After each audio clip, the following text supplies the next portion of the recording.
streaming is starting now. So I think we are ready. All right, thank you very much. Good evening. On behalf of the Kansas Corporation Commission, I want to welcome you to tonight's public hearing. My name is Dwight Keene. I am chair of the Kansas Corporation Commission. Joining me are my colleagues, Commissioner Susan Duffy and Commissioner Andrew French. Commissioner Duffy, do you wish to make any opening remarks? Good evening, everyone. I just want to welcome everyone to this very important public hearing. The public hearing process is so vital and important to our process, our regulatory process. And I want all of you to know how much I personally appreciate you taking the time to be here and letting your thoughts be known. If you would like to submit written comments, I read them as well. And so again, I appreciate your time and energy this evening at this very important public hearing. Thank you, Chair Keene. Thank you. Commissioner French, do you wish to make any opening remarks? Yes, just briefly, I would just echo all of Commissioner Duffy's thoughts. And I want to say how encouraged I was to see what great registration we had that shows a real interest in folks expressing their views on this application. And I look forward to hearing all the comments. Thank you. Thank you, Commissioner French. To make participation in the hearing as convenient as possible for Atmos customers across the state, this meeting is being held virtually by Zoom with live streaming to YouTube. Please bear with us if you experience any technical difficulties. I will now call to order the public hearing in docket number 23-ATMG-359-RTS. This docket was initiated by Atmos Energy to request approval of a rate increase and to continue the use of the gas system reliability surcharge. For public participants in this hearing, your opinions are important to us. We thank you for your participation. Tonight's hearing will proceed in two parts. The first part of the meeting is an informal session. You will hear brief presentations explaining the issues being addressed in the docket from representatives of Atmos Energy, the Citizens Utility Ratepayer Board, or CURB, and from the Kansas Corporation Commission staff. After the presentations, there will be an opportunity to ask questions. The commission will not be present during the first part of this evening's hearing. At the conclusion of the question and answer portion, the commission will rejoin the meeting to hear your public comments during part two of the hearing. I will now turn the hearing over to the commission's Assistant General Counsel and Pre-Hearing Officer in this docket, David Cohen. He will moderate part one of tonight's agenda, and I hope you will find it informative, and we will see you again for part two.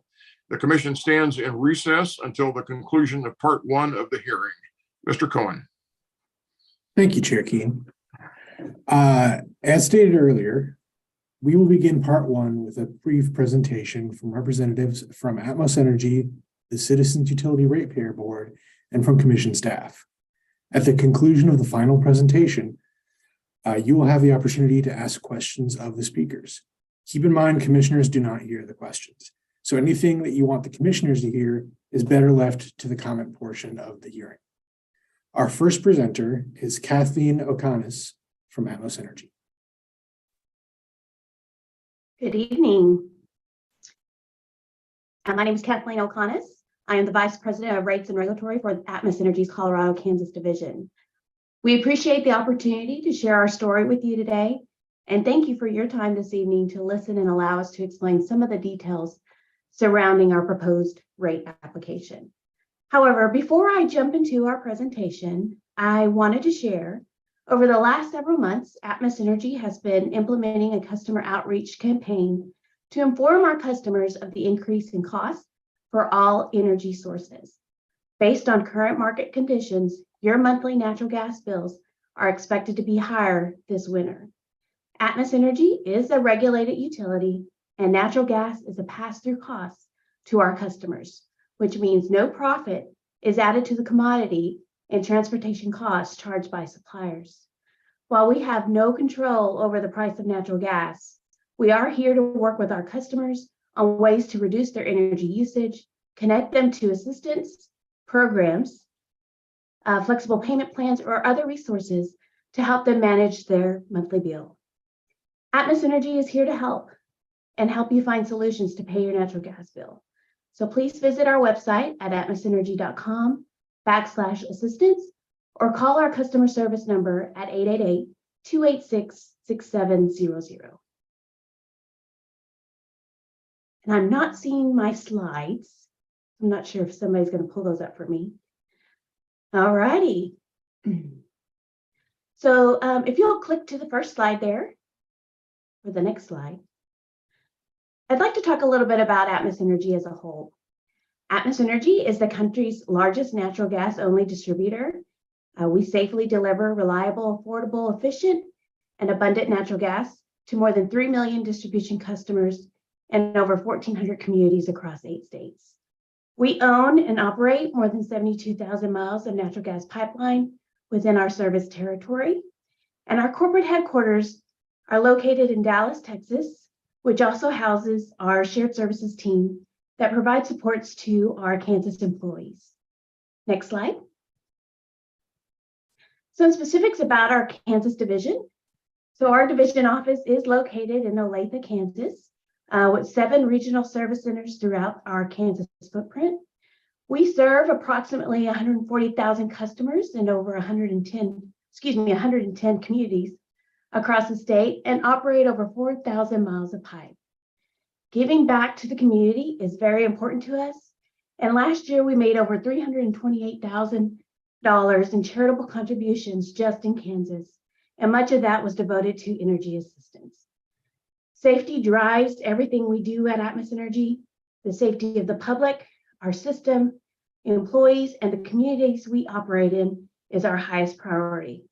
Last year, we invested over $33 million to modernize our Kansas natural gas system, and more than 80% of those dollars was spent towards safety and reliability. Through programs like the GSRS, which is the Gas System Reliability Surcharge, and the SIP, which is our System Integrity Program, we're working on pipe replacement projects throughout Kansas, focusing on replacement of bare steel and PVC pipe. Next slide, please. In addition to modernizing our system, we've integrated safety and business process improvement initiatives into a comprehensive environmental strategy. Our environmental strategy is focused on reducing our emissions and environmental impact from our operations in 5 key areas. This includes our gas supply, our operations, fleets, facilities, and customers. This includes pipe replacement projects, reducing third-party damage, which is why it's critical to partner together to get the 811 message out. Atmos Energy has also built 15 LEED, or Leadership in Energy and Environmental Design, certified buildings, and plans to build more. These are only a few ways in which we are modernizing our business and reducing our environmental impact. We believe natural gas is essential to meeting the nation's energy demands and advancing a lower carbon economy to achieve our nation's climate goal. Next slide, please. On this slide here, I'd like to highlight some fun facts about natural gas. A natural gas home actually produces 25% less carbon emissions than an all-electric home, all while saving over thousands in energy costs. Nearly 1 million Kansans choose natural gas for their energy needs. Affordability matters. 27% of Kansans qualify for some type of energy assistance, and 50% of low-income Americans choose natural gas to save their hard-earned dollars. Ensuring the integrity of our system also serves another important role as we work to be good stewards of our environment. Atmos Energy is committed to a clean energy future, and we're working across the company to reduce emissions with commitments to reduce those emissions by 50% by 2035. Our pipe replacement efforts, partnered with some amazing technologies, is allowing us to identify and address leaks on our system with greater efficiency needs as well, and so we are well on our way of achieving that goal. Next slide, please. So why are we here today? So on September 9, 2022, we submitted a rate proposal to the Kansas Corporation Commission to support our efforts to further increase the safety of our system, continue to modernize our infrastructure, and provide reliable service to our customers while reducing methane emissions throughout Kansas. In our September filing, we requested an increase of $8.3 million to help recover more than $60 million of capital spend and additional operation and maintenance expense that we've experienced since our last rate case. So on this slide here, we have broken out where those dollars were spent. You can see that $3.6 million was spent in our GSRS, which was our System Safety and Reliability program. $3.7 million was spent in SIP, which is the System Integrity Program, and $10.6 million was spent in other safety-related projects. So you can see here that the increase will result in an average of 19 cents per day for the residential customer. We have also proposed an increase to the current SIP budget and a 5-year extension of the program, along with a voluntary smart carbon offset tariff, which I'll discuss in more detail in the next few slides. Slide, please. So looking at the SIP has allowed us to accelerate the replacement of bare steel, PVC, and Adelaide pipe, which we have proactively replaced large sections of at-risk mains and services with modern material and equipment. SIP projects are submitted and reviewed by the KCC staff and are pre-approved before any work can begin. In Atmos Energy's previous rate case, the Commission approved the SIP mechanism as a solution to achieve the mutual goal of accelerating the pace of safety-related investments in Atmos Energy system. In that same rate case, Atmos Energy worked with staff and CURB to develop the parameters, which resulted in a $35 million budget over a 5-year pilot program. Since that time, project costs have been higher than expected due to inflationary pressures and unexpected costs associated with those projects. In order to complete the planned projects, Atmos Energy is requesting a change to the cap on the spending of the current 5-year plan from $35 million to $50 million. However, after completion of the 5-year pilot, the Kansas system will still contain a considerable number of bare steel low-pressure systems. Without an extension of the SIP, the rate of replacement of those assets will not be optimized for the long-term safety of our system. Atmos Energy believes that the success of the SIP thus far and the heightened focus on pipeline safety regulation and industry guidance on the relative risk of bare steel low-pressure systems demonstrate that an extension of the program to address these assets is in the public interest, and therefore we're seeking an extension of the SIP mechanism with a $75 million budget over a 5-year period. Next slide, please. And lastly, Atmos Energy is also requesting to implement a voluntary smart choice carbon offset tariff.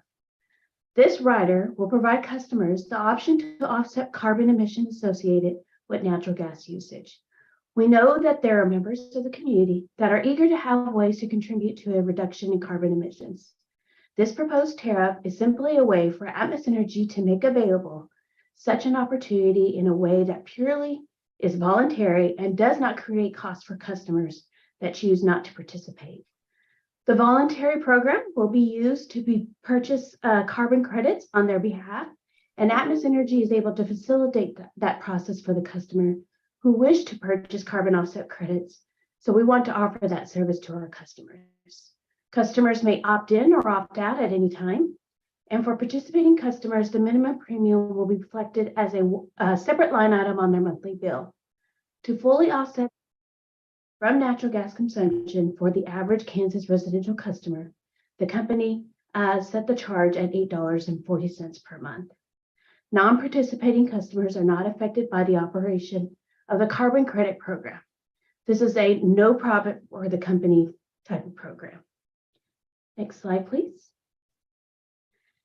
And then lastly, in support of the work we are doing to reduce damages and in turn fatigue emissions, I'd like to draw your attention to 2 of our safety ambassadors. Gus the Gopher, born on August 11th, he provides a friendly reminder to everyone to call Kansas 811 before you dig and start any kind of digging project. 811 is a free service and comes out and marks all your underground utility lines so you know where they are if excavation is needed. It's the law to call 811 before digging, and that's for homeowners, contractors, city crews, anyone who has a digging project. We also have Rosie the skunk. And she is one of the most important messages we share with our customers and what to do if you suspect a natural gas leak. Rosie is our safety ambassador, and she reminds you all to use your senses when detecting a natural gas leak. Natural gas is odorized with mercaptan, an odor that smells like a skunk or rotten egg.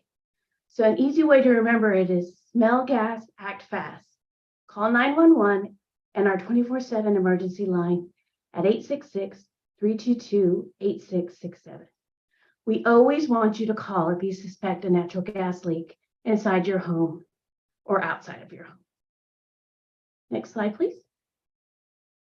All right, so this concludes my presentation today. Again, thank you for the opportunity to share some details of our rate application this evening. We understand that utility rate increases have a very real impact on your household budget. And knowing this, we work hard to manage our costs to ensure the best value of providing safe and reliable service to our customers. I will be available to answer any questions when appropriate. And you can also call our customer service number or our manager of public affairs, Aaron Bishop, if you have any questions afterwards. Thank you.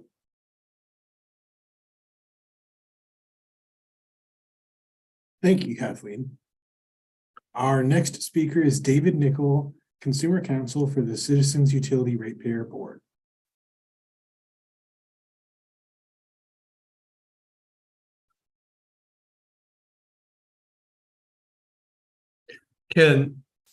Michelle, can you see my presentation? Yes, you might want to remove your reminder notice that's popped on the screen. Thank you. Good evening. My name is David Nickel. I am Consumer Counsel for the Citizens Utility Ratepayer Board, known by its acronym CURB. Thank you for attending this public hearing on the Atmos Energy Corporation rate case. CURB appreciates your comments and empathizes with your concerns. Tonight, I would like to introduce CURB to those who are not familiar with our organization.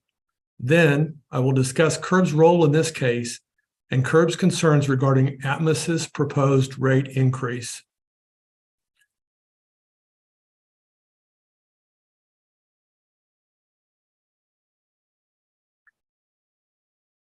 Those familiar with CURB know that it is a very small state agency that represents residential and small commercial ratepayers as classes in utility matters. It was formed under Kansas statutes enacted by the Kansas legislature in 1991. CURB's current budget is approximately $1 million, which is entirely funded by Kansas utilities. CURB does not receive any general tax monies. Over the past 30 years, CURB has been involved in several hundred KCC cases and has helped to save millions of dollars in rates for Kansans. CURB currently has 7 employees, consumer counsel, 2 attorneys, and 2 rate analysts who analyze KCC cases and legislation and file testimony or other pleadings as appropriate in those cases or with that legislation. CURB also has 2 administrative professionals who help keep our office running efficiently. CURB operates under the direction of 5 board members. On our current board are Mary Treaster, Leilani Gray, Rachel Jefferson, and Carol Barta. As you can see, we currently have 1 vacancy. All board members on CURB are volunteers. And even though they spend considerable amount of time each year reviewing KCC cases and other utility matters, and attend several meetings during the year to direct CURB's activities, they are not paid a salary. The governor's office appoints all board members of CURB.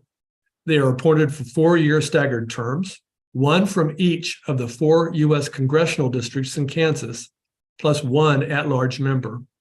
You can see the United States congressional districts that our boards represent. So why are we here? The short answer is that it is our job. The mission of CURB stems directly from its statutory obligation. CURB represents residential and small commercial ratepayers in 3 different forums. First, we advocate for these constituents before the Kansas legislature. We evaluate pending legislation and inform Kansas legislators how bills will affect our constituents. We also appear before Kansas appellate courts when it is necessary to support or challenge an action taken by the KCC on utility applications. Finally, and most importantly, we represent residential and small commercial ratepayers before the KCC on rate cases and other utility dockets. This is our most time-consuming but most significant job, since KCC cases most directly affect our constituents. Therefore, it is not surprising that we spend most of our staff time involved in KCC cases. As you can see, during fiscal year 2022, we spent 77% of our staff time on KCC cases. We were involved in over 90 KCC dockets, which included 3 rate cases in which we helped save over $24 million in rates for Kansas ratepayers. During fiscal year 2022, we also spent 3% of our time before the Kansas legislature. This year, we are working on legislation that will help low-income ratepayers in Kansas meet their bills. We have worked with the utilities on this particular bill, and we appreciate their cooperation and help in hopefully getting some relief for low-income ratepayers in terms of tariff relief. Policy work, community outreach, including helping ratepayers file complaints in proper form with the KCC as needed, make up the remainder of our time meeting our statutory obligations. We are involved in this case to represent our constituents, the residential and small commercial ratepayers in Kansas. In these regards, it should be no surprise to Atmos that CURB opposes the rate increase requested. CURB's overall position in rate cases is to attempt to keep rates as low as legally reasonable. Yet CURB is only an advocate for its constituents. The KCC determines what rate utilities consumers should pay for their energy. And in these regards, there are important legal principles that the KCC must obey. Of those, the most important is that utilities must provide adequate service to their customers. Clearly, we expect natural gas to be delivered safely to our homes and our businesses, even during the most inclement weather. In order to do so, utilities must make capital investments and pay prudently incurred expenses. Importantly, it would be unlawful for the KCC to require utilities to incur expenses to provide service to ratepayers, but not allow the utilities a reasonable opportunity to be made whole. That opportunity is created by just and reasonable rates, for which CURB and others advocate. Third, the KCC is mindful that rate classes are cost responsible. That means that rate classes must generally pay for the cost that they cause to the utility system.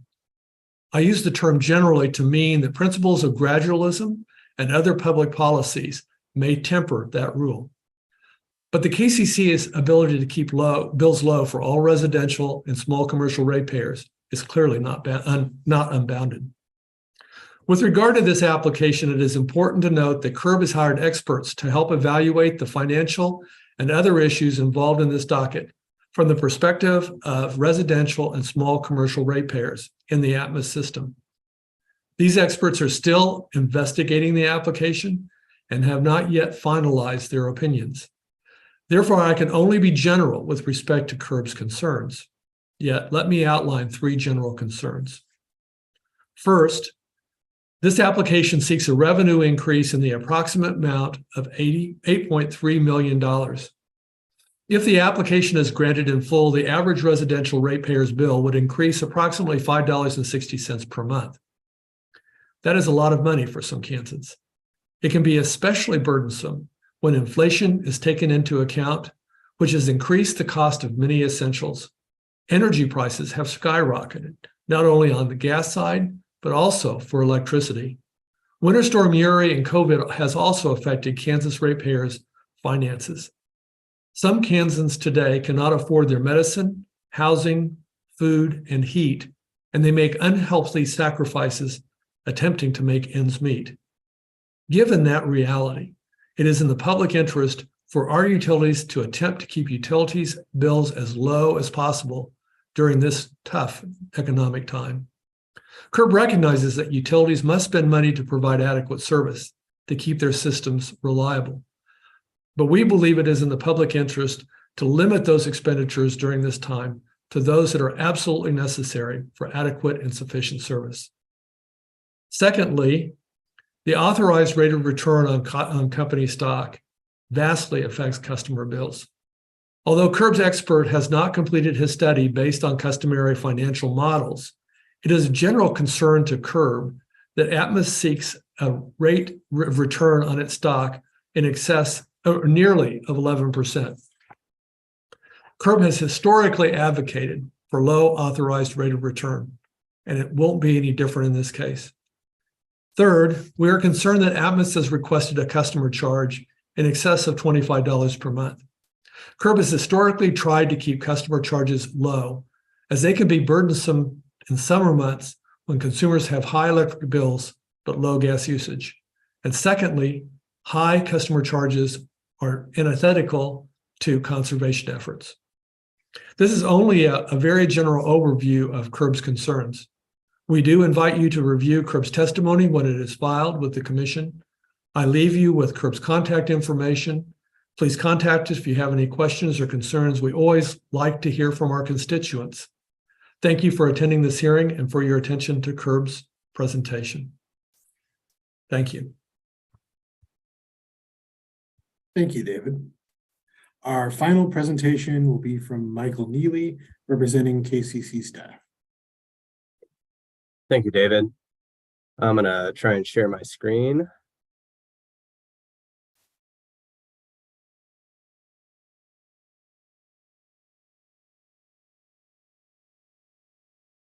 Does that look good?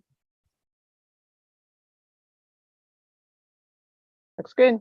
We're Looks good. great. Okay.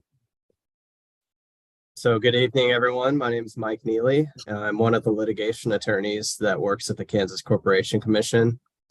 And I'm here tonight to give a high-level overview of the commission, how it operates, and a few details about the Atmos rate case. The commission is a state agency headed by 3 commissioners. The commissioners collectively act as a body in determining matters that come before them. The current commissioners are Chair Dwight Keene, Commissioner Susan Duffy, and Commissioner Andrew French. The commissioners are appointed by the governor and they serve staggered 4-year terms. The commission has jurisdiction to oversee a number of industries, including the electric, natural gas, and telecom industries. To assist the commission in this role, they employ a staff of professionals, and those professionals provide guidance and input.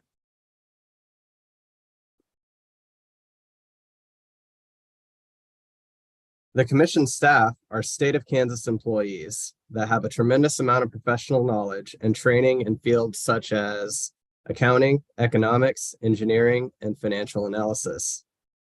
During proceedings before the commission, staff advocates for the general public, which is another way of saying that they balance the interests of all utility customers, the long-term health of the utility, and the state of Kansas. Staff attempts to weigh numerous competing interests and develop its own position that it believes is best for all of the stakeholders involved.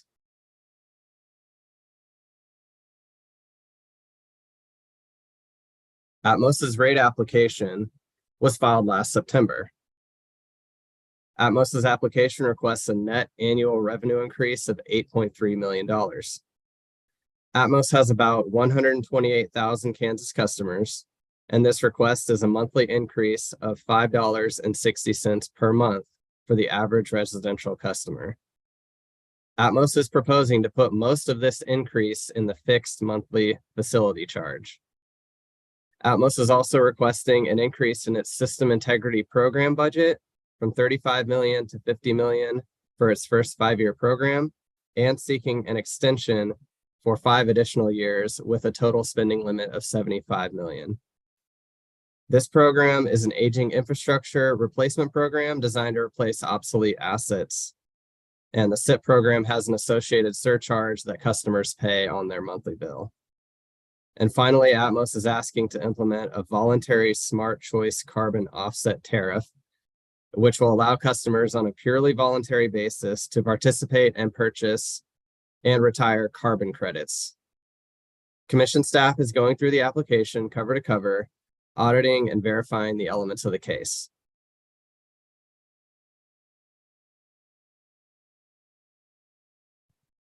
With some exceptions, public utilities in Kansas have territorial monopolies, and that their customers do not have a choice to select an alternative provider. To protect customers from monopolistic rate setting, the Commission determines rates based on actual costs of providing the service. The statutory standard for rates is that they must be just and reasonable. Legal precedent establishes that this means rates must be sufficient to cover the operating expenses and provide a reasonable level of return on the utility's investment. Whether expenses can be recovered and what constitutes a reasonable level of return are hotly contested topics in the rate cases, and there is a large body of law concerning these issues.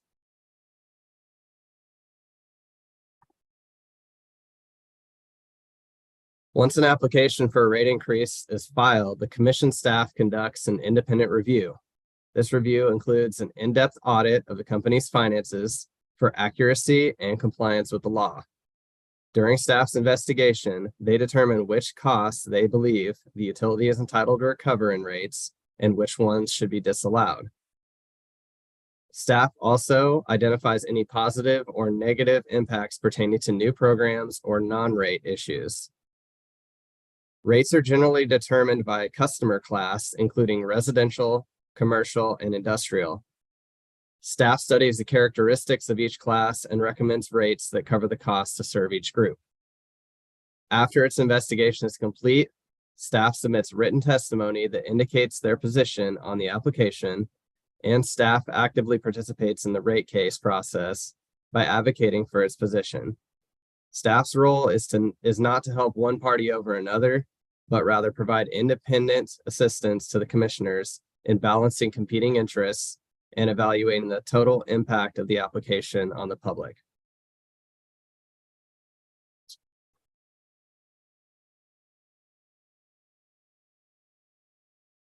Administrative hearings at the Commission look very similar.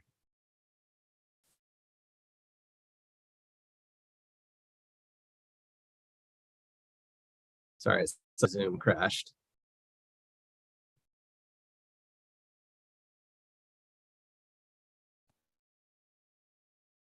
Do you need me to pull up your slides?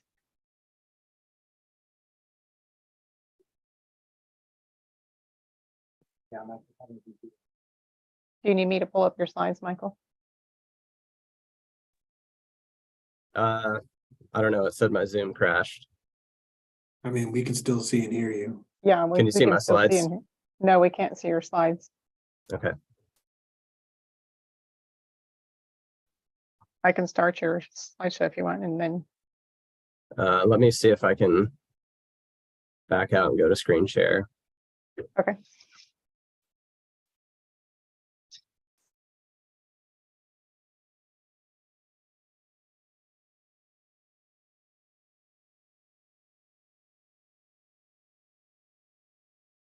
Am I back on? Yes. Sorry about that. It just said Zoom crashed and unexpected error. Okay. So administrative hearings at the Commission look very similar to a trial that you would see in district court. The commissioners act as judges. They hear and weigh evidence, witnesses testify in front of them, and they issue orders that can be appealed to higher courts. Staff acts as a party to the case, and they develop and defend their own positions, recognizing that staff's duty is owed to the state of Kansas and the general public. Here's a visualization of how this is all set up. At the top, you have the three commissioners. And in formal proceedings like this rate case, there are different parties. This includes the utility, the Commission's technical staff, CURB, and numerous interveners representing a variety of interests. That should be Atmos in this case. Interveners, they could be green energy advocates, low rate advocates, industrial consumer advocates, or other various entities. And as you see, all these groups are separate parties to the case. And then just like a court, it's the attorney's job to present their case to the commissioners.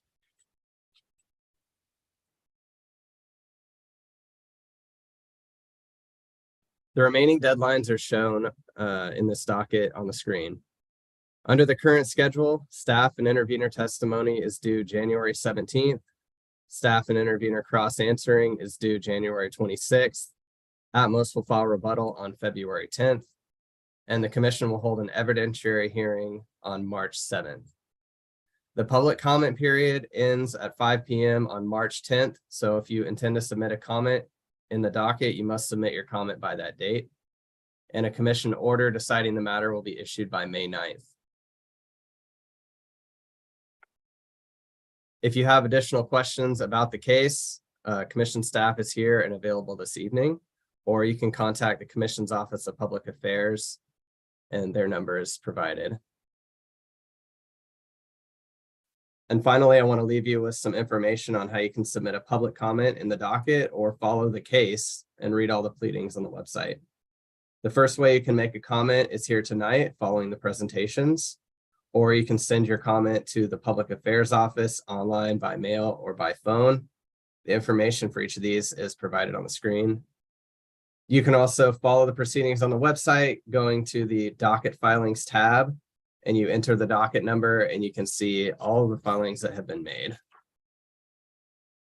And that's all my prepared comments. Thank you all for coming out, and we look forward to the comments. Thanks, Michael. We're now going to have a brief Q&A session. We're hoping it's going to be about 15 minutes. We'll take questions for Atmos, Curb, or staff. If you are a registered participant in the Zoom meeting, let us know you have a question by using the raise hand feature. When your name is called, your microphone will be unmuted. Please limit yourself to one question. Due to the large number of participants wishing to make a comment before the please refrain from inappropriate language, which could result in silencing your microphone. And I would like to remind everyone that the formal public comment portion of the hearing does not begin until the commissioners return. So feel free to ask questions, but if it's really something you want to bring to the commissioner's attention, then you should save it until the commissioners are here.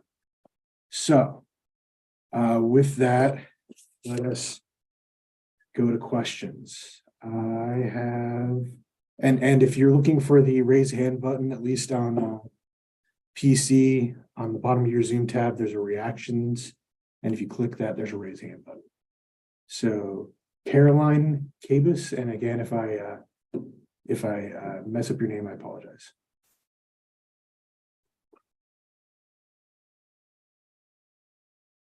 Hi, can you hear me? Yeah, we can hear you. Awesome. My question is, just for the benefit of those on the call, could someone speak to or provide a brief list of the past Atmos Energy rate increases and whether each was approved or rejected? So I don't have a lot of detail on our previous rate cases, but I will say our last rate case was in 2019 and was approved by the commission. A rate increase was approved by the commission. I can, if you give me a minute, I can probably go back and pull some information as we take more calls or more questions and comments.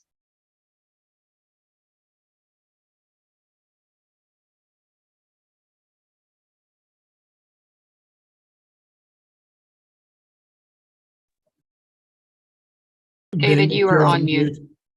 Oh, well, you all missed some really funny jokes. I was just saying that for future questions, I think you may want to indicate who you're directing it to early so that the person knows to start preparing their answer. Not that the first person did anything wrong, just for the sake of efficiency. So we're going to go to Derek Christensen. Can you hear me? Yeah. All right. I'm not quite sure who can answer my question, but Atmos mentioned that there was 139,763 Kansas customers. The KCC mentioned that there's 128,000 customers. This is a difference of almost 12,000 customers, and based on a $5.60 per month increase. This is like an $800,000 difference. I was wondering what the discrepancy is between these two customer numbers that leads to this 12,000 person difference. I think that would probably, I mean, let's see if anyone has an answer prepared, but it sounds like they'd have to get together and coordinate and get an answer together as to where those numbers are coming from, but. Yeah, I don't speak for- remember if I got mine as purely residential number as opposed to like all customers.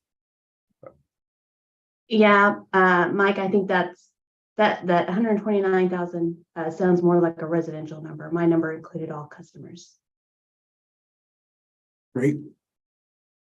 Good that we got the answer. I think I accidentally lowered someone's hand. If I did, I apologize. Because right now I'm not seeing anyone's hands. I was just gonna say, Christina Luke Fry had the answer to the first question about recent increases and whether they've been approved. Great. I don't know if you can unmute her. Yeah, let's do that. Okay. Hi, my name is Christina. I work at the Kansas Corporation Commission as a staff auditor. The information I have is very high level. In 2012, Atmos requested $9.7 million and was granted a $2.8 million increase. In 2014, Atmos requested an $8.7 million increase and was granted $4.3 million. In 2016, they requested $6.6 million and were granted $2.2 million. And in their last rate case in 2019, they requested $7.1 million and they were granted, I believe it was no net increase.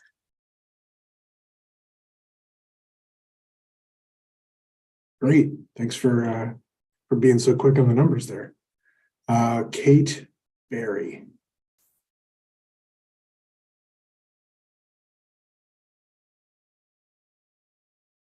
So my question is to Ms. O'Connor or someone who can answer this. If this is a upgrade of all of the systems, why are we not spreading this to the industrial customers as well? Thank you, Ms. Berry, for your question. Appreciate that. So in this rate proceeding, whenever we prepare any filing like this, we prepare a class cost of service model. And when we look at the costs that are incurring the costs of the rate filing, that is how we allocate those costs. So for example, on a transportation customer wouldn't pay costs related to a residential customer. For example, like the meter costs. And so we use that kind of principle in allocating the cost to, whoever is driving, what class is driving that cost. And so you'll see that, yes, majority or the entire increase that we are proposing to go to our residential customers. Now, this is something that staff and other interveners will chime in on and provide, additional recommendations. And at the end of the day, the commission will make a decision on that total allocation and where those costs need to go.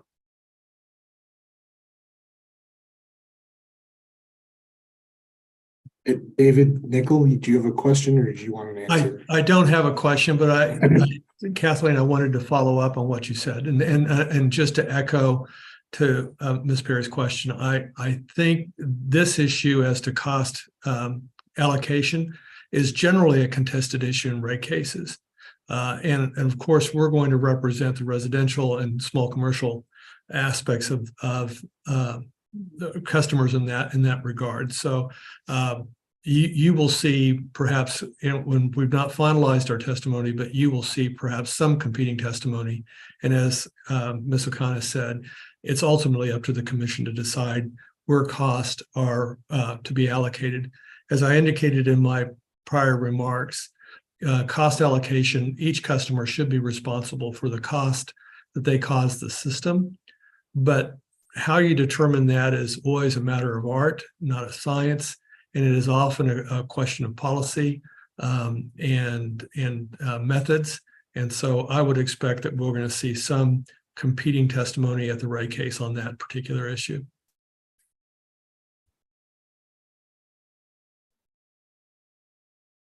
Great. Eric Christensen. Hi, now that with this proposed 6.4% increase, I was wondering if Atmos has done a calculation on what the difference on a customer's bill would be from a year ago when taking into account the 6.4% increase plus the information that we received from Atmos that the expected increase for the winter usage is going to be another $45 to $60 per month because of natural gas prices, plus the additional $6 per month increase we expect from the 2021 winter event, which I don't believe has hit people's bills yet. When you take into account, this $5.60 plus the $45 to $60 plus the $6, how does that compare percentage wise to customers' bills from 1 year ago, 2 years ago, et cetera? I'm kind of curious what customers can expect compared to previously. Sure. So the $40 to $60 that we have been, letting customers know about, that is inclusive of an estimate with securitization in there for the Winter Storm Uri costs.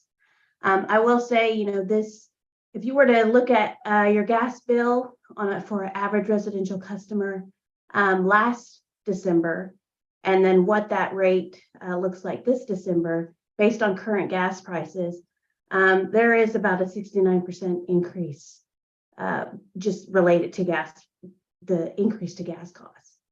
So I don't know, does that answer your question? As it relates to like a winter bill?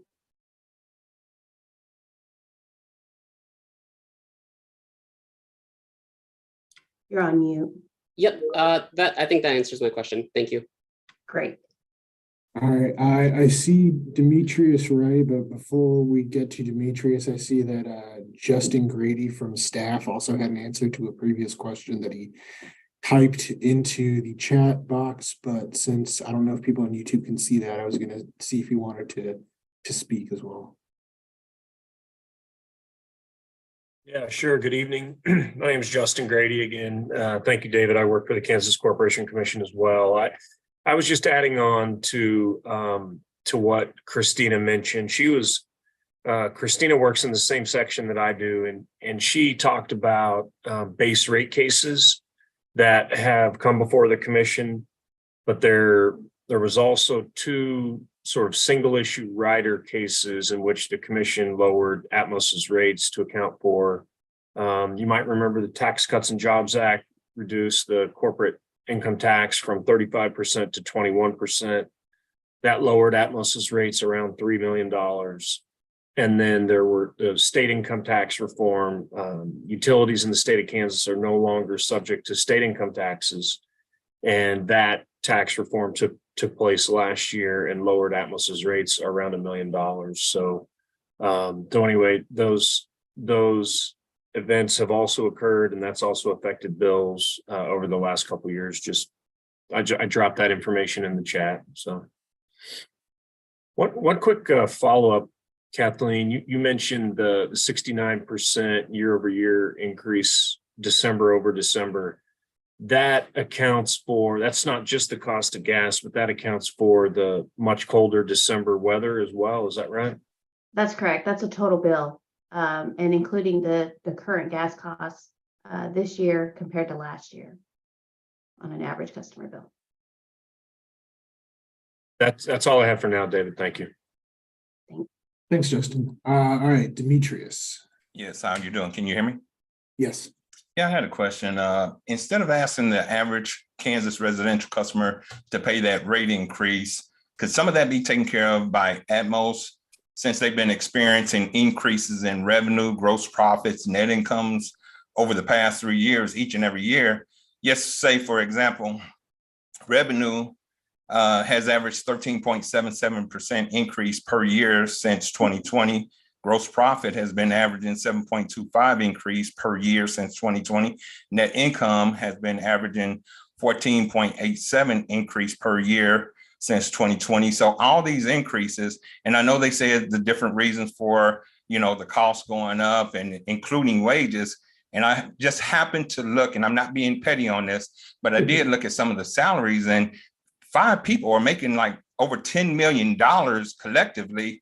So it kind of makes it hard for the average citizen to accept paying more when you see all of this going on, all these increases, all these pays, and how much process improvement was put in place to try to lower these costs. Because I'm really big in process improvement. I'm Lean Six Sigma. So I'm always looking to save money, and I'm talking millions and millions of dollars could be saved. So that's my questions. And I'm sorry if it ended up being, a multiple question, but that's some of my concerns.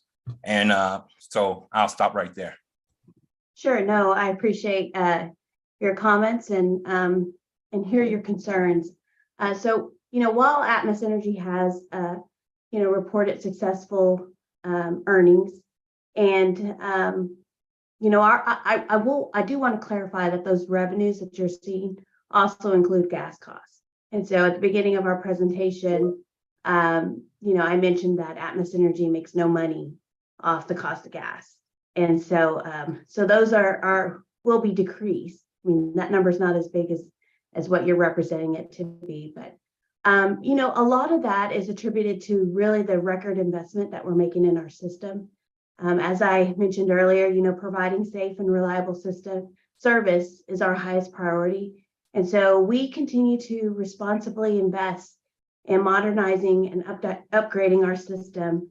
And so that's critical in maintaining, a safe system. So these requested, rate increases allow us to recover the necessary costs, to do that. And so in order for us to attract the capital and the dollars we need to continue to do that, it's important for investors to know that, we are a sound company and are doing well financially in order to provide that, additional capital so that we can invest in our system.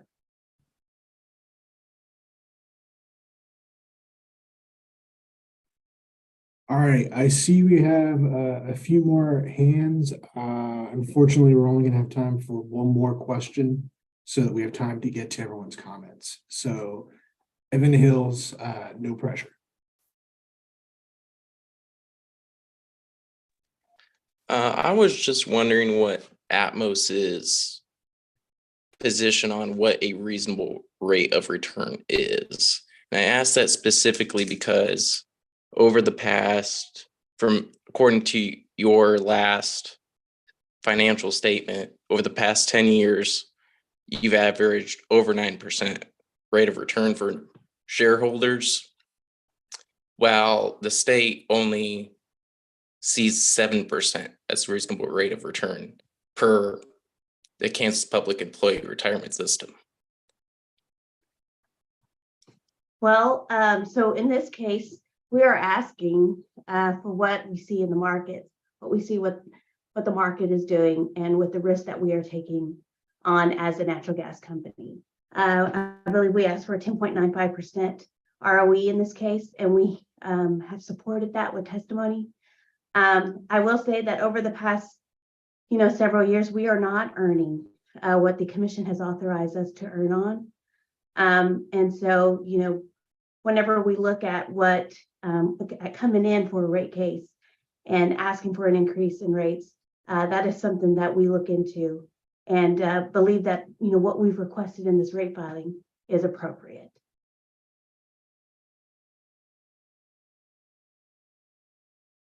All right, well, thank you, everyone that asked questions. If we didn't get to it, I'm sorry that we've had an overwhelming response to this public hearing, which is great. So the next step is going to be comments in front of the commissioners. So I'm gonna hand it over to the commissioners and Linda Berry.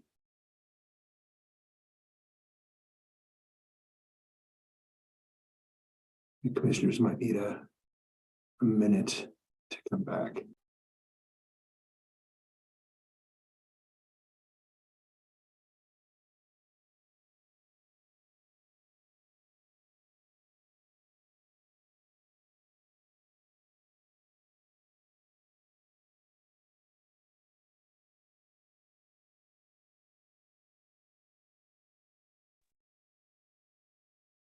And I guess while we're waiting for that, Justin has some more comments in the chat box. Again, I don't know if anyone can see that, but he's providing his email address if folks have questions.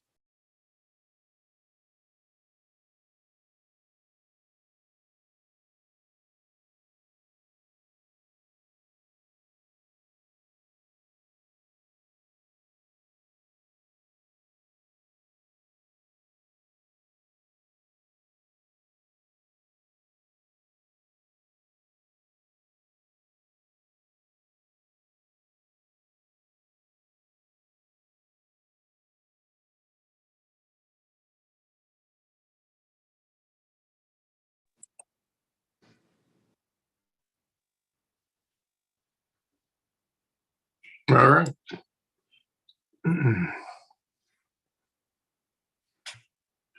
I'm calling to order the Kansas Corporation Commission public hearing regarding docket number 23-ATMG-359-RTS. Atmos Energy initiated this docket for the primary purpose of requesting a rate increase and approval to continue the use of the gas system reliability surcharge. My name is Dwight Keene. I'm the chair of the Kansas Corporation Commission. My colleagues, Commissioner Susan Duffy and Andrew French, join me in thanking all of you for attending this public hearing this evening. Pardon me. This hearing is on the record and the transcript will become an important part of the official docket file. May I have the appearances of council, please? And I'll begin with Atmos Energy.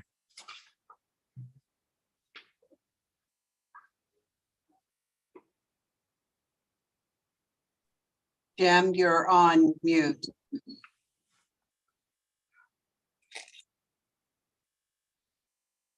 Jim, you're on There mute. we go. Yeah, the host was unmuting me there. So James G. Flaherty, Ottawa, Kansas, and Shelley Bass, senior attorney with Atmos Energy, appearing on behalf of the applicant, Atmos Energy Corporation. Thank you, Jim. Citizens Utility Ratepayer Board, or CURB. May it please the commission, David Nickel, Joseph Astrab, and Todd Love on behalf of the Citizens Utility Ratepayer Board. Thank you, David. And the Kansas Corporation Commission staff. Yes, thank you. This is Mike Neely on behalf of staff. All right, thank you, Mike. Does the staff have a recommendation regarding notice? Yes, notice was provided via a presiding officer order on October 12th, 2022, setting the public hearing for January 11th, 2023 at 6 p.m. Recommend a finding of proper notice. Thank you. Are there any objections? If there are no objections, I will find that notice is proper and the commission has jurisdiction. This hearing is an important step in our process, and we look forward to hearing from your public comments. We cannot engage in dialogue with you during the proceeding. However, we may ask questions for clarification. To assist with public comments, I would like to introduce Linda Berry. Linda is our Director of Public Affairs and Consumer Affairs at the Kansas Corporation Commission. Good evening, Linda, and take over, please. Thank you, Chair Keene. Good evening, everyone. I'd like to start by just reiterating that the commission is going to take public comments through 5 p.m. on March 10th. So if you have to leave the meeting early tonight, or you're not quite ready to make a comment, or you're watching this on YouTube, please consider making a comment through one of our alternative methods, which would be through an online comment on our website, a phone call to the Public Affairs Office, or a letter to the commission. And we will make sure that that gets documented and the commissioners have that for review in evaluating this case. Similar to the Q&A session, what we'll be doing for Zoom participants is please raise your hand if you'd like to make a comment, and I will call on you in the order that you raise your hand. Due to the large number of people that we have who have expressed interest in commenting, we will be limiting comments to 2 minutes, and you'll see a timer on the screen that'll help us keep track of the time, both me keep track of it and you as well. So that will be there to help us. When your name's called, you'll see an on-screen message asking you to unmute. So please do that and begin your comment by stating your name and the city where you live. And we are all very looking forward very much to hearing your comments. So we'll get started. I see some raised hands. We'll start with Alex Puck. Linda, this is Denise. Our timer app is not joining the meeting. It's timing out, so we don't have that up at this minute. Can you give us a minute so we can see if we can get that going? Absolutely. Okay, thank you. In the meantime, I do want to make one comment. During the Q&A session, there were a couple of people who had questions yet, and Justin Grady, who works on our staff, has indicated he would be happy to answer those. So if you could send an email or call the Public Affairs Office tomorrow, we will get those questions to Justin and get answers back to you. And again, if you have any other questions after tonight or want to make a comment, the Public Affairs staff would be most happy to help you do that.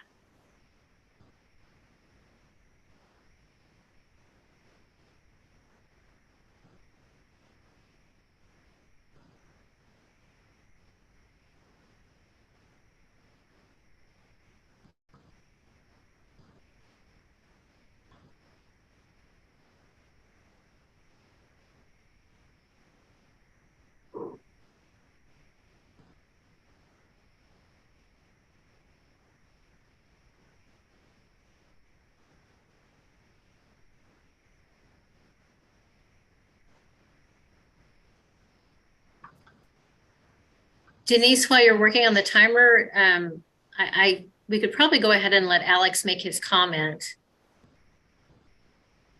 Alex, are you prepared to make your comment? Yes, ma'am. Okay, please go right ahead. All right, sure. My name's Alex Pop, and I live in Kansas City, Kansas. Comment I'd just like to make to the committee, given what I heard, prior to this session and learning a little bit more on how the commission curve and everything else works. Given that the rate application does not recommend increases for large commercial or industrial sales, I do have a concern that this is going to create a situation where new costs are not going to be equitably distributed, particularly given that cost allocation is historically contested in rate cases. As a concerned citizen, while I understand the necessity for maintaining a safe system and that does incur costs, and there are reasonable costs that sometimes do need to be taken on, by the body politic, as it were. The concern, from my chair is that there's going to be an equitable distribution of the rate increase across the different rate classes. So from my perspective, I can't necessarily support this. And I appreciate the commission's time. Thank you. Next comment will come from Derek Christensen. Hi, I'm Derek Christensen, living in Olathe, Kansas, and I oppose Atmos's request to increase customers' bills. I kind of feel like they're downplaying the increase by saying it's only a 6.4 increase to customers' bills. But when you look at what they're asking, the facility charge is actually increasing by 27% from $20.20 to $25.71. That 6% kind of hides the fact that a lot of the costs on the customer's bills are passed through, whereas, this facility charge is kind of where some of Atmos's profits are. So the facility charge increasing 27% is a huge amount, especially when you take into consideration that 69% year over year increase that we talked about earlier. Adding another 6% increase, you could see customers having a 75% increase year over year to their bills, which is just an outrageous amount. Especially when the top 5 employees, they got compensation increases of 14.4%, from 2020 to 2021, with about $10 million in total compensation. Really kind of hurts cost, and that's only for 5 people. You've got customers that are really hurting in these times. So especially when Kansas is the 6th most expensive state for natural gas, according to ChooseEnergy.com. Every state around Kansas has cheaper natural gas than Kansas. In fact, out of the 8 states that Atmos serves, 3 are in the top most expensive in the nation. And I do question whether that statistically unlikely event is a coincidence or if there is some causation there. I think Atmos should be kind of rewarded when we start to see Kansas fall in the rankings of expensive natural gas. Being 6th highest in the nation is crazy. And maybe we could consider limiting the rate of return allowed by Atmos to the median raise that the Kansas household sees. To summarize, Atmos is asking customers in a state with the 6th most expensive gas to accept bills that could be 75% higher year over year. And that's pretty crazy. I recommend not allowing this to ruin the budgets of the average Kansas customer. Thank you for your time. Thank you, Derek. Our next speaker will be Ken Jennison. Hi, I'm from Overland Park, Kansas, and my question is really on the rate increase. The rate increase is supposed to be for system improvements across the Evergy. All right, so when those system improvements are completed, is there ever a plan to back this rate increase off? Does that ever happen? Or does it just, it's always in the rate from here on after? If you're asking a question, we'll have to follow up with you after the hearing to get that answered for you. That'd be fine. Okay, I will make a note to have someone contact you on that. Thanks very much. You're welcome. Our next speaker will be Mary Blake. Hi, my name is Mary Blake and I live in Olathe. The question that I have regarding this request for a rate increase is the equity and the cost allocation. The proposed exclusion of commercial sales, public authority sales, i.e. government sales, school sales, and large industrial interruptible sales. All these are being excluded from this rate increase. This is baffling to me because these are all large customers that use a much greater proportion of gas than residential customers. Yet we, the residential customers, are being asked to shoulder the burden of this rate increase alone. Why is this? Regarding the government and schools exclusion, the Johnson County taxpayers are suffering under a regressive sales tax that in some areas approaches 10%. Even with a 2% reduction this year, it doesn't help much given the real inflation rate, which is probably around 15%. Johnson County also has more than 60 different entities that have the authority to raise property taxes, and they have done so every year. This year, my property taxes went up almost 17%. So with the tax revenue flowing into government and school entities, for example, why would they be excluded from this rate increase? It's not as if they don't have the ability to pay, whereas residential customers are dealing with high taxes and high inflation, which disproportionately impacts seniors and those on a fixed income. I analyzed my Atmos bills for the last year to date, and the cost per CCF PGA has fluctuated from a low of 46 cents to a high of 90 cents in my latest bill. That represents, in my bill, a 49% increase in the cost per CCF in the last calendar year. My gas bill went from $62 in the November billing period to $117 in the December billing period, and that was a shock because the most I paid last winter was $90. I have yet to receive a bill for the extreme cold we experienced during the holidays, and I'm wondering how I will be able to pay it. If costs are going up for Atmos, and that appears to be the case, why can't everyone share the pain? Why are residential customers being targeted while large customers are left off the hook? Thank you. Thank you for your comment, Mary. If we're going to be able to get through everyone who wants to speak, we'll have to try to be a little more short in the comments, I think, although these are great comments and we really do appreciate them. Megan McConnell, you're our next speaker. Thank you for taking time to hear comments from the community. My name is Megan McConnell of Bonner Springs, Kansas. As this is a community hearing, I wanted to share with you a little bit about what my community looks like. I enjoy going to our small town's local dog park every evening, where I have met and befriended people from different walks of life than I normally see.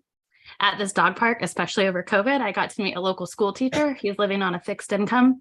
He hurt his leg playing kickball with the students and has been going to costly physical therapy. His income is not increasing 6.4%. I also met an elderly widow with cerebral palsy. She is past retirement age, but continues to work as a nurse so she can afford her home expenses. Her small home is paid off now, but with rising taxes and utilities, she now pays more than she ever paid with a mortgage, and she's stressed about finances. She is also not seeing an income increase of 6.4%. I also met an elderly woman with extreme anxiety that can barely leave her house. She escaped a violent relationship decades ago and managed to secure a mortgage on a $25,000 home. But now that house needs a new roof, which is going to cost her over $10,000. Her AC is broken and she can't afford gas in her car to get to the few parks she feels comfortable leaving her house to go to. I could tell you about the local law enforcement worker who had to move because he could no longer afford to live in our community. I could tell you about the single mom who's drying out her diapers and reusing them because she can't afford diapers. They are not seeing a 6.4% increase in income. I wanted to tell you about my community because they're hurting right now. And a Texas-based company might not be able to tell you about my neighbors. Atmos's most recent quarterly financials show a 15.64% increase in net profit margin year over year. Their net income is up 47% year over year. Their revenue is up 27%, and I'm not cherry picking these numbers. These are the most recent numbers. Although the price increase would have marginal impact on my life, there are members of my community who cannot take another financial blow, especially not to an out-of-state corporation raking in over $700 million in profits. Thank you. Our next speaker is Kate Berry. Hi, thank you for listening. I just wanted to point out in doing a quick review of the gas companies in Missouri and others in Kansas, their net margin or their net margin is 9 and 10%, but Atmos Energy has a net margin of 18%. So I along with the others, echo the denying them the rate increase because I believe that it is too expensive already for us to be paying even more. So thank you. Thank you for your comment. I don't see any raised hands right now. Do we have other questions? Okay, here we go. Our next speaker will be Maxine Goucher. Yes. Good evening, Chairman Keenan, Commissioner Duffy, and Commissioner French. My name is Maxine Goucher. I'm an AARP Kansas Executive Council volunteer. On behalf of AARP, we thank you for this opportunity to express our concerns about Atmos proposed rate increase that would make natural gas an essential service less affordable for many, many older adults. And I am from Pleasanton, Lynn County, which Atmos services our area. AARP has more than 278,000 members across the state, many of whom are Atmos Energy customers. And these member households in Kansas are over 50. They would be adversely impacted by yet another significant rate increase in their utility bills. Consumers over 50 tend to devote a higher percentage of their household spending towards energy costs than any other age group. Atmos has filed for an overall net revenue increase of $5.60 per month for the average residential customer. The increase comes on top of the 10-year gas bond surcharge increase of almost $6 a month. This is to recover the deferred costs from the winter storm in 21. The rate increase also unfairly burdens the residential customer class. Other classes see decreases. We question the rationale to this. The impact on household bills would be too high. AARP also strongly opposes the proposal to increase the facility charge from the already too high $20.20 a month to $28.71 a month. The increase in the monthly fixed charge, also known as facility charge, is too high. High fixed charges make controlling your gas bill difficult. The proposed spending is too high and should be closely reviewed and reduced. Therefore, we ask that the commission deny the increase to the facility charge and closely review the proposed spending request to ensure it is truly justified. We also urge the KCC to be mindful of the other Atmos rate increases pending and proposed that will further burden residential customers. Finally, we think residential customers should not face a large increase relative to other customer classes. Our comments will be submitted electronically. Respectfully, yours, Maxine Goucher, and we thank you for allowing us to testify. Our next speaker will be Sandy Duffy. You can hear me? Yep. Okay. I just wanted to echo the sentiment of the gentleman from Olathe who stated that the facility charge was in fact going up 27%. For my particular home, it would be going up 30%.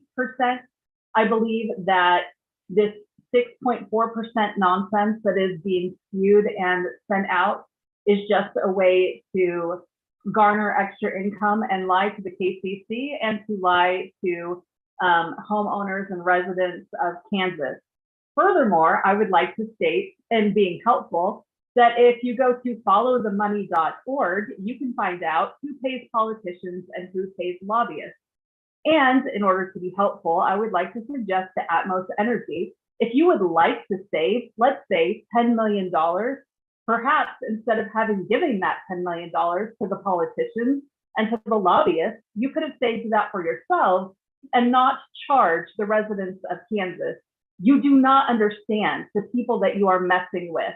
These are people on fixed incomes. These are veterans who have fought for us. These are the elderly who have raised this generation and have assisted in raising the generations to come. These are fantastic, beautiful people who make up our state that you are harming. You are taking away gallons of milk. You are taking away bread. You are taking away gallons of gasoline. You are taking away eggs. You are making us unsafe. You say that you are seeking to be safe. You are not creating safety for us.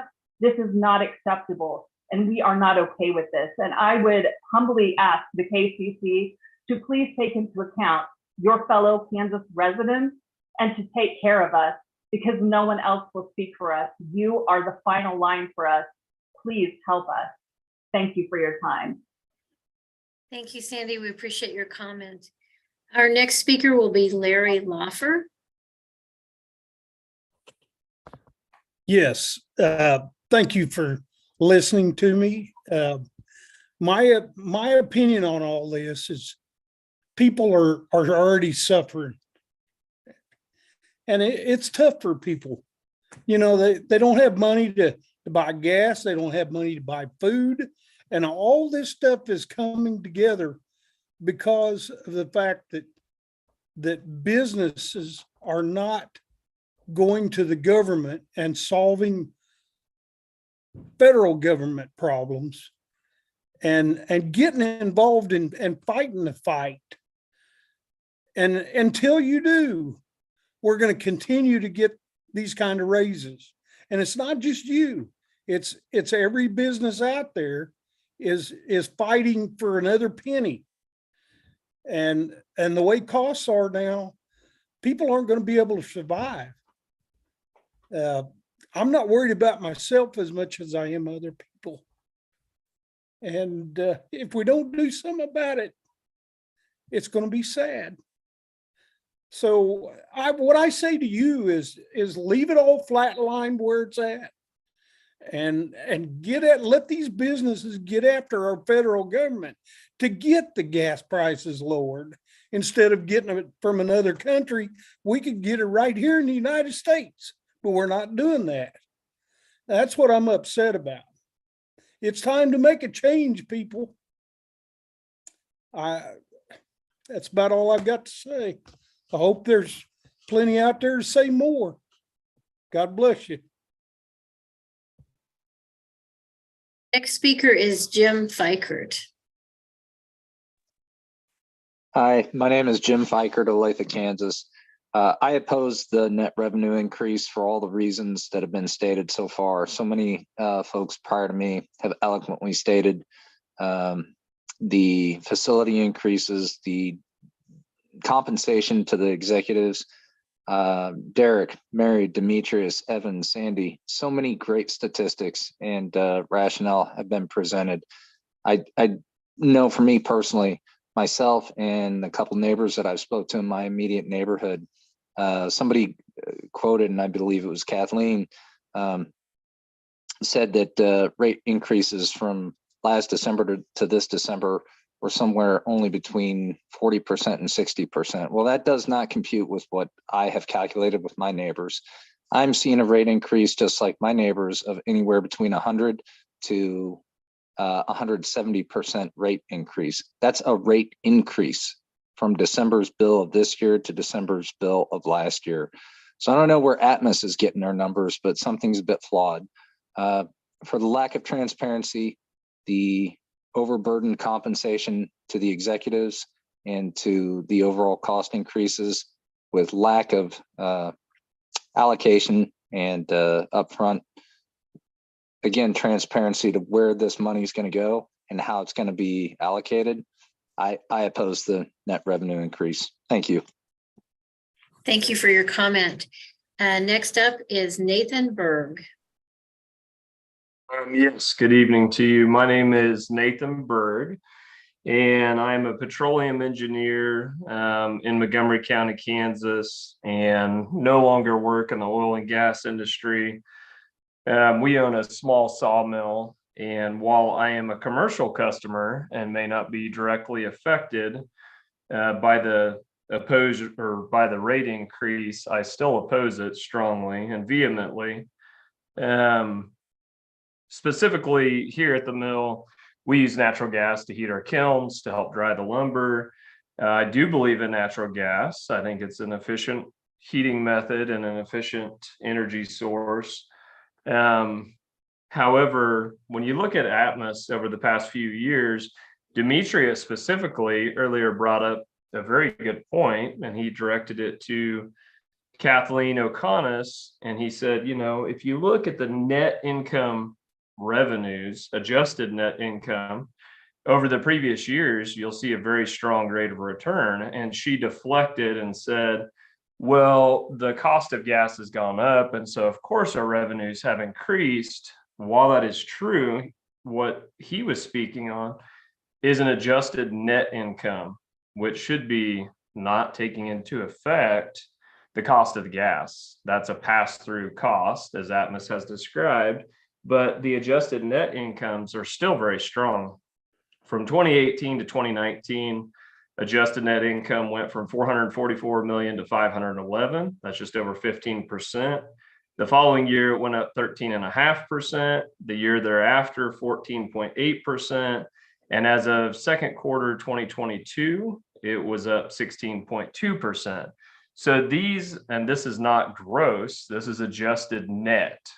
So their pass-through costs are already very above wage increases, above inflation, even though inflation is very high for Americans right now compared to what we've been accustomed to in the near-term future. They are very, very strong.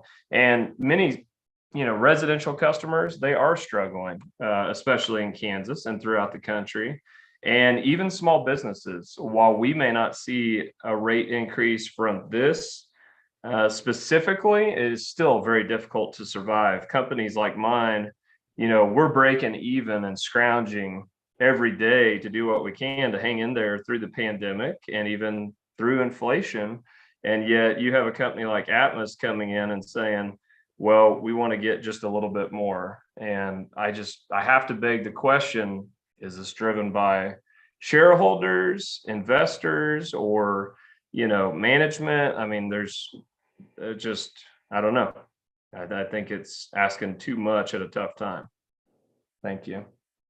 Thank you for your comment. Versi Lark is our next commenter. Yes, thank you, and appreciate the opportunity to share my thoughts on my comments on this particular topic, this case. I'm Versi Lark, live in Overland Park, Kansas. There's really three things I want to point out here. I've been a business owner, a very large business owner for a long period of time in my life. I'm retired now. And so I look at my bill, my wife and I look at our bill a lot more than we used to because I'm retired and on fixed income. And I'm going to echo the point. We looked at our bill and I think it was 300, how much there? $375 this December as compared to December last year, where was it? Yeah, so double basically in a year. And so now we're going to add some more. And so people may think, you know, whatever it is, $6 a month is not much. But once you become a fixed income earner, it becomes much. Number two, I look at the economics of Atmos as compared to this rate increase. And if you just put it in perspective, earning $4.2 billion and asking for some $75 million for infrastructure that should have already been maintained by the company that provides the service to us versus asking us to come to us, says there should be a cost reduction inside the company to offset the ongoing, depreciation of the equipment that's in the ground that we rely on to service us.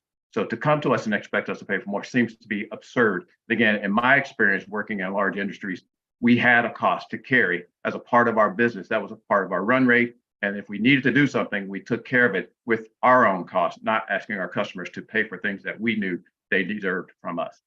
And then number three, there's just clearly a misguided, in my mind, misguided leadership at the company. And for us to reward behavior where you are actually already earning a 12 or 14% return on the investment you're getting on your customers' money and say, I need more, that's just absurd. So I think there just needs to be a reset, and everyone in our community and everyone in our neighborhood should be talking and I hope communicating to the Kansas Corporation Commission that it's time to stop the madness. Changing this, making this request when we already have high inflation. We already have people that are struggling just to buy milk, pay for their diapers, pay for their food, et cetera. And a pending recession on the way is absurd. It's time to stop the madness and really say it's time to pull back and say, take care of the infrastructure you promised us, and we'll continue to pay you a decent wage and a decent fee for the service you provide. That's all I want to say. Thank you for the time. For your comment. I don't see any raised hands, but I know we have a lot of people in this meeting. So if there's anyone who would still like to make a comment, we have time and we'd love to hear from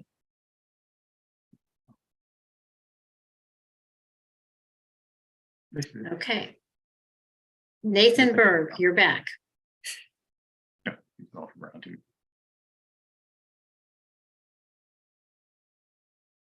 Nathan? Sorry, I had to push the unmute button. I apologize.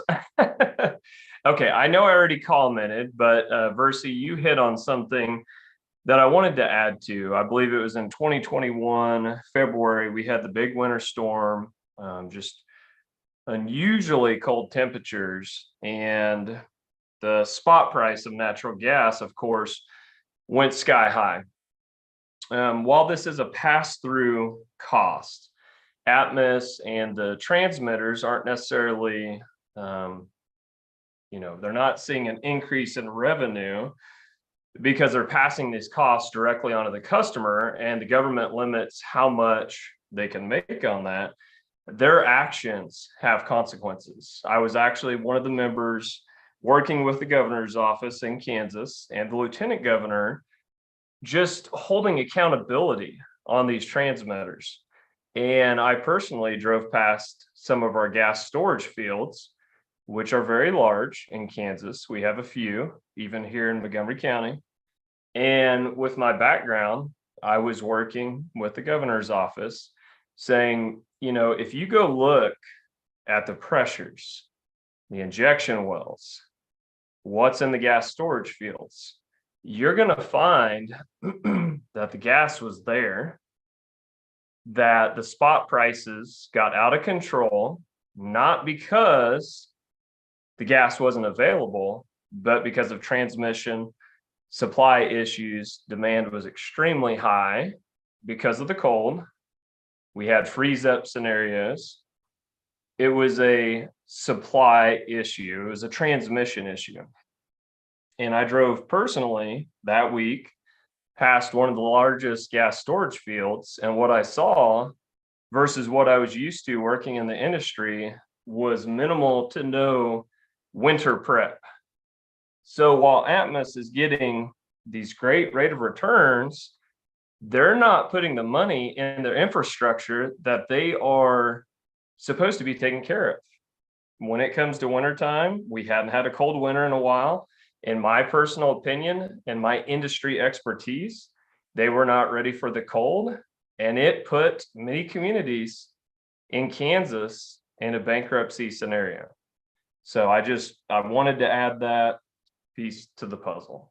Thank you. I'm looking for raised hands. Does anyone else like to speak and make a comment? This is a great opportunity to speak before the commission.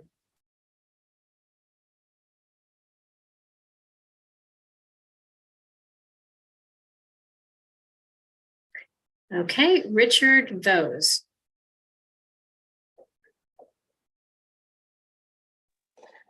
Yeah, I'd like to echo what everybody has said so far and the homework they've done. The two areas or three areas that I'd like to focus on are the large increases that Atmos has paid in from 2021 to 2022 in dividends they paid to shareholders. The increase of $52 million from 2021 to 2022 is a use of funds that they could maybe limit from year to year and maybe do improvements on their fixed assets instead of paying it out to shareholders. And then you look at the three officers that made in base salary about $1.9 million in 2022 and had a 6.13% increase in compensation, which is a lot higher than most people got in compensation increases from year to year. The expenses that Atmos is really incurring on their operations can be kind of tied back to those two items, and basing compensation on shareholder price seems to be really trying to get them maybe heading down the wrong direction. So I oppose the increase in the rate. Thank you. Any other participants who would like to speak?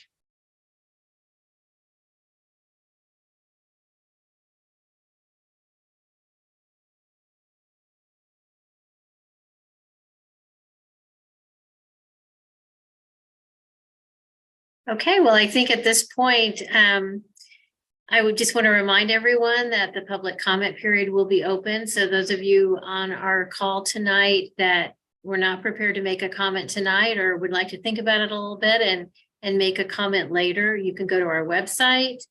You can call the Public Affairs Office. If you look at the slide that's on the screen right now, the way we get most of our comments is online because it's so quick and easy. And on the homepage of our website, in the right navigation bar, there's a link to Your Opinion Matters, and it brings up information about the case. You can submit a comment. You can also go through and look at some of the docket filings and learn more information about the specifics and the testimony filed. So would certainly encourage anyone who's interested to do that. And I will now return to Chair Keene for closing comments. Thank you. Thank you very much, Linda. For all of you in attendance, we want to thank you for your attendance here this evening. As I indicated at the outset of this hearing, the commission appreciates your comments and they are important. As Linda indicated, beyond those comments, that those of you who have chosen to make those comments this evening, there are other opportunities for you to comment and we encourage you to do so. In terms of next steps, the commission will hold an evidentiary hearing on this matter beginning on March 7th, 2023, beginning at 9 a.m. The hearing will be broadcast on the KCC's YouTube channel. The commission will issue a decision in this matter on or before May 9th of 2023. This concludes the public hearing. I bid all of you adieu and thank you all once again for your attendance. Have a good evening. We are adjourned. Thank you, everyone.